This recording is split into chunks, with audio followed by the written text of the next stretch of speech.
Hello again.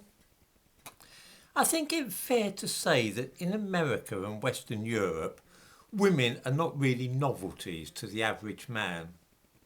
He is likely to have dated them, enjoyed relaxed contact with them at work, had sex with some, and had routine physical contact with others, perhaps when crammed into a crowded bus or train on the way to and from work.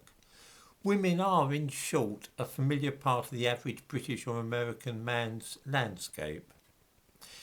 In Middle Eastern and North African countries, things are a little different. Men do not get to socialise with women in a relaxed way, and premarital sex is definitely not on the agenda for most young men. A natural consequence of this is sexual frustration, which can be manifested in a number of ways. It can hardly come as a surprise that when these young men arrive in Europe and find that women are walking about without a chaperone and even in close physical proximity to a man to whom they are not married, perhaps exposing more flesh than is usual in Africa or the Middle East, that they jump to quite the wrong conclusions sometimes. They assume that such women are utterly without morals, no better than prostitutes in fact, and they treat them accordingly. Now, this is a terrible state of affairs, but I can quite see how it has arisen. It goes some way to explain some of the regrettable things that we've seen not only in this country in recent years, but also in other places, Scandinavia, for instance. I'm thinking now of things like the grooming gangs with which we are familiar in this country, and also the sexual assaults on young women in other European countries. If some sexually frustrated young men are persuaded that they are in the presence of women who are open to any kind of amorous activity, then it's not entirely surprising that they will try to take advantage of it.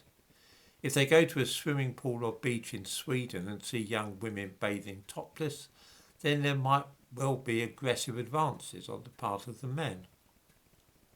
I say this not to excuse such conduct or make light of it. I'm as disgusted by the behaviour as anybody else, but rather to explain why it happens.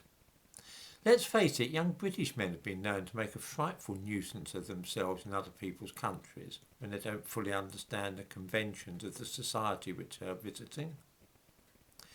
However, this is largely limited to drunken singing, minor vandalism, and sometimes, but rarely, the odd sexual assault. There are two differences between this behaviour and that of men from Muslim countries who are in Europe. The first is that the British hooligans usually go back to their own country after a few days or weeks. In other words, they usually end up in somebody else's country because they're on holiday or have gone to watch a football match. In the case of the groups of Middle Eastern and North African men who sometimes cause problems in European countries, there is no question of returning to their own country. They are mostly refugees who are permanently resident elsewhere, in somebody else's country. The other difference is the scale of the offending. With British men abroad, sexual offences tend to be carried out by one single man and on one occasion. The situation with some of the sexual offences which we have seen in Western European countries is that the attacks on women and girls are carried out on an industrial scale by large groups of men. Two recent cases are good illustrations of this.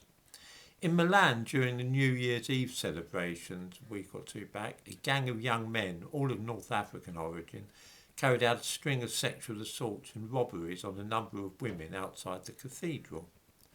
Abdallah Bugadra, who was 21, and Abdul Rahman Ahmed Mahmoud Ibrahim, who was 18, have both been charged in connection with the string of attacks. In Britain, no fewer than 39 men have appeared in court in Leeds, charged with many rapes and sexual assaults a month ago. All but one are Pakistani. This was a large-scale operation. I suppose that when people from different cultures with different attitudes come into contact, there is often some misunderstanding, but this does seem to be something of a noticeable trend. We've seen it in Britain, Italy, Germany, Sweden and Finland. In the description of this video, I give a link to the news item about the case in the north of England, which is probably going to be hitting the headlines fairly soon.